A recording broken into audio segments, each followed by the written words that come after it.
అండి, నమస్తే. నేను మీ Suma. Welcome back to our channel honey foods and logs. ఈరోజు మన ఛానల్లో సింపుల్ అండ్ టేస్టీ ఫిష్ కర్రీని ఎలా ప్రిపేర్ చేసుకోవాలో చూద్దామండి. ఓకే అండి, ప్రాసెస్లోకి వెళ్దాం. నేను 1.5 kg ఫిష్ని తీసుకొని శుభ్రంగా వాష్ చేసి పక్కన ఉంచుకున్నానండి. ఇప్పుడు ఇందులోకి పెద్ద నిమ్మకాయ సైజ్ అంతా చింతపండుని తీసి కడిగి తిరిగి వాటర్ని వేసి నానబెట్టుకోవాలండి. అలాగే ఇందులోకి మీడియం సైజు ఉల్లిపాయలు 3 వేసుకోవాలి. 2 పచ్చిమిర్చిని వేసి కోర్స్గా గ్రైండ్ చేసి పక్కన ఉంచుకోవాలండి. ముందుగా స్టవ్ మీద ప్యాన్ పెట్టుకొని అందులోకి 100 grams అంత ఆయిల్ వేసుకొని ఆయిల్ హీట్ అయిన తర్వాత అనాస పువ్వు, 4 లవంగాలు, ఇంచు దాల్చిన చెక్క, 1 ఇలాచీని దంచి వేసుకొని 1 టేబుల్ స్పూన్ అల్లం వెల్లుల్లి పేస్ట్ వేసుకోండి. అనాస పువ్వు, లవంగాలు వేయడం వల్ల ఫ్లేవర్ బాగుంటుందండి, ఉంటే కంపల్సరీ వేసుకొని అలాగే ముందుగా గ్రైండ్ చేసి పెట్టుకున్న ఉల్లిపాయ పేస్ట్ని కూడా వేసుకొని ఇవి మొత్తం పచ్చివాసన పోయే వరకు ఇలా వేపుకున్న తర్వాత 1 టీ స్పూన్ పసుపు, 2 teaspoons salt, 2 tablespoons కారం వేసుకొని ఒకసారి మిక్స్ చేసుకోవాలండి. అలాగే 1 టేబుల్ స్పూన్ ధనియాల పొడి వేసుకోవాలండి.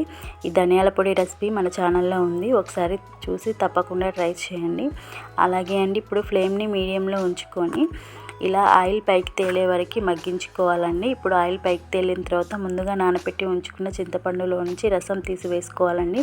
మన గ్రేవీ కన్సిస్టెన్సీకి సరిపోను చూసి వేసుకోండి. ఫిష్లో నుంచి కూడా వాటర్ ఊరుతాయి కదండి, చింతపండు రసంని చూసి వేసుకోవాలండి. ఇలా రసం వేసిన తర్వాత ఒక పొంగు వచ్చే వరకు ఉడికించుకొని ఒక పొంగు వచ్చిన తర్వాత అంతా మిక్స్ చేసుకొని ముందుగా వాష్ చేసి పెట్టుకున్న ఫిష్ పీసెస్ అన్నీ కూడా 1 by 1 వేసుకోవాలండి. ఇలా అన్ని పీసెస్ని వేసిన తర్వాత మూతను పెట్టి మీడియం ఫ్లేమ్లో పెట్టుకోవాలండి. ఫ్లేమ్ని మీడియంలోకి ఉంచుకొని 15 minutes పాటు ఉడికించుకోవాలి. 15 minutes తర్వాత మూత తీసి చూపిస్తున్నా చూడండి, ఇలా ఉడికిపోవాలండి. ఇప్పుడు ఇందులోకి జీలకర్ర మెంతుల పొడి 1 టేబుల్ స్పూన్ వేసుకోవాలి.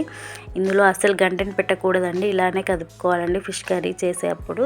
ఇప్పుడు కొద్దిగా కరివేపాకుని వేసుకోవాలి.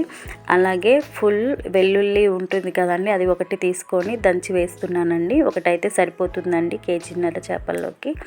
ఇప్పుడు ఇవన్నీ ఒకసారి ఇలా కదిపి మూతను పెట్టుకొని 5 minutes ఫ్లేవర్స్ అన్నీ పట్టేలా మీడియం ఫ్లేమ్లోనే ఉడికించుకోవాలండి. ఇప్పుడు ఫైనల్గా కొంచెం పుదీనా, కొద్దిగా కొత్తిమీర వేసి మరోసారి ఇలా మిక్స్ చేసుకున్న తర్వాత గంటని మాత్రం ఎక్కడ పెట్టకండి, ఫిష్ పీసెస్ అనేవి చిదురుగా అవుతాయి. ఇలా గిన్నెని పట్టుకొని కదుపుకోవాలండి కర్రీ చేసే ఎప్పుడైనా.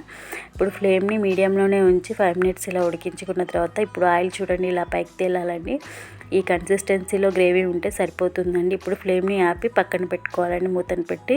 చల్లారిన తర్వాత సర్వ్ చేసుకుంటే ఈ ఫిష్ కర్రీ చాలా ఎమ్మీగా చాలా టేస్టీగా ఉంటుందండి. ఒకసారి తప్పకుండా ట్రై చేయండి, చాలా టేస్టీగా ఉంటుంది. మన ఛానల్లో ఆల్రెడీ సింపుల్గా ఎలా ఫిష్ కర్రీని చేయాలో ఉందండి, ఆ ప్రాసెస్లో కూడా ట్రై చేయండి. ఇంకా ఎక్కువ టేస్టీగా కావాలి అంటే ఇలా ఒకసారి ట్రై చేయండి. ఓకే అండి, మా ఛానల్ నచ్చితే సబ్స్క్రైబ్ చేసుకొని మమ్మల్ని సపోర్ట్ చేయండి. Thanks for watching.